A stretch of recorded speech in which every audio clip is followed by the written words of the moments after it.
Ես ամբյոնին նայելով մտքով գնացել էի վերջին 7 տարիներին եւ պատկերացնում էի թե ինչեր են տեղի ունեցել այս ժամանակաշրջանում եւ ամենազարհուրելին երևի թե այն էր որ այս օրերին 5 տարի առաջ մեզ այս ամբյոնից առաջարկվեց եկեք պայմանավորվենք ինչ էլ որ լինի մենք մեզ պարտված չենք համարելու Սա ամենադաժան նախադասությունն էր, որ արտասանվեց այս ամբյոնից, որովհետև պատերազմը նոր էր սկսվել, մենք բոլորս այլ իրականություն էինք պատկերացնում, հայրենասիրության մեծ ուժով միախմբված, բոլորս լծվել էինք պատերազմի։ Այս նույն ամբյոնից հրեշավոր խոստովանություն հնչեց, որ կարող էր եւ պատերազմը չլինել, արդյունքը նույնը կլիներ, բայց 5000 լուսավոր տղաները կենդանի կլինեին։ Այս նույն ամբյոնից էր, որ Շուշին դժբախտ եւ դժգույն հռչակվեց։ Հետո զարմանալիորեն 2021 թվականին այս նույն ամբյոնից ներկայացնելով կառավարության ծրագիրը խոստում տրվեց վերադարձնելու Շուշին եւ Հադրութը։ Այդ խոստմամբ ստացվեց քվեն եւ այս դահլիճում հաստատվեց կառավարության ծրագիրը։ Ես ուզում եմ, որ հստակ պատկերացնենք Հայաստանի Հանրապետության սահմանադրության պահանջները։ Նախ մի փոքր ակնարկ կանենք առաջին հոդվածին, ամենակարևոր հոդվածին, Հայաստանի Հանրապետությունը ինքնիշխան, ժողովրդավար, սոցիալական, իրավական պետություն է։ Այսօր մենք ապրում ենք մի իրավիճակում, որ այս նախադասության բոլոր բառերը մեծ հարցականի տակ են։ Ինքնիշխանության մասին բնականաբար ավելորդ է խոսել, որովհետև տեսնում ենք ինքնիշխանության դրսևորումը, երբ Հայաստանը դարձել է սուբյեկտ, այլ ոչ թե միջազգային օբյեկտ, Հայաստանի մասին խոսում են Հայաստանի բացակայությամբ, Հայաստանի մասին որոշումները կայացվում են Հայաստանի բացակայությամբ, իսկ ինքնիշխանության սիմվոլը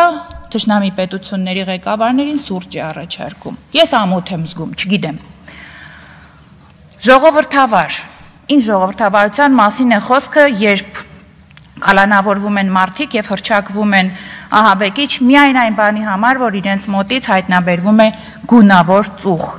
Ծուխ, որը իդեպ հենց այս նույն ամբյոնից ժամանակին Արադ Միրզոյանի եւ Լենա Նազարյանի կողմից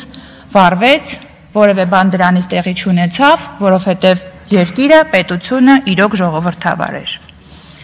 Սոցիալականի մասին խոսվեց չխոսեմ, իրավականի մասին խոսում են մեր քաղբանտարկյալները, ովքեր շատ ամոթալի կերպով այնպիսի մարդիկ են, որ մեր մեջ պետք է ցասում առաջացնեին։ Սովորական է դառը տեսնել բարձրաստիճան հոգևորականներին կանգնած դատարանի դահլիճում։ Այդ եկեղեցական հագուստով, խաչը վզին, սրբազանները պատասխանում են մեղադրողների հարցերին։ Սովորական է դարձել տեսնել ազգային ժողովի падգամավորների այնտեղ, ինչպես Հայաստանի, այնպես էլ Արցախի։ Սովորական է երիտասարդ կինը, ով կանգնում է դատարանի առջև։ Ես մեծ ցանկություն ունեմ թվարկել բոլորին, բայց ժամանակը սուղ է։ Ուստի եւ ուզում եմ նույն սահմանադրությանը հղում անելով ասել, որ սիրելի падգամավորներ եւ ոչ այդքան սիրելի падգամավորներ, ձեր առաքելությունը, ձեր պարտականությունը եւ ձեր իրավունքը Հայաստանի Հանրապետության վարչապետից պատասխան պահանջելն է։ Հայաստանը պարլամենտական պետություն է եւ ոչ թե падգամավորն է վարչապետի մոտ աշխատում падգամավոր, այլ падգամավորն է ընտրում վարչապետին։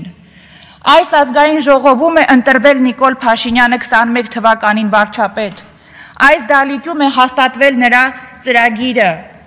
եւ կառավարությունը հաշվետու է ազգային ժողովին։ Դրա ապացույցն է սիրելի ժողովուրդ, այն որ ամեն շաբաթ կա հատկացված ժամ, երբ կառավարությունը գալիս այնտեղ նստում եւ խելոք պատասխանում է ազգային ժողովի падգամավորի հարցերին։ Եւ ազգային ժողովի քաղաքական պարտականությունը եւ սահմանադրական իրավունքն է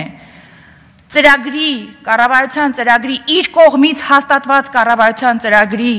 ցախողման եւ տապալման դեպքում պատասխան պահանջել եւ իրականացնել անվստահություն։ Այսօր, այո, մենք տեսանք, որ ընդդիմադիր խմբակցությունը Հայաստան դաշինքը փոխանցեց իր ստորագրությունները եւ միացավ։ Ես ուզում եմ խնդրել, կարճ կլինեմ, ես ուզում եմ խնդրել քաղաքական մեծ կոնսոլիդացիայի, խորհրդարանական եւ արտախորհրդարանական ուժերի, ոչ թե փոխանցել թուղթ ասել, սա է մեր ստորագրությունները, դե աշխատեք։ Աշխատանքը պիտի լինի բոլորինս, խորհրդարանական, արտախորհրդարանական քաղաքական ուժերի, հասարակական գործիչների, բոլորի եւ պետք է հավատալ, որ կստացվի։ Ես կարծում եմ, որ մեր խնդիրներից մեկը այն է, որ մենք անverջ քննարկում ենք, անverջ ինչ-որ վտանգներ ենք տեսնում, բաներ ենք, չէ, պետք է հավատալ։ Պիտի հավատանք, որ փոխենք։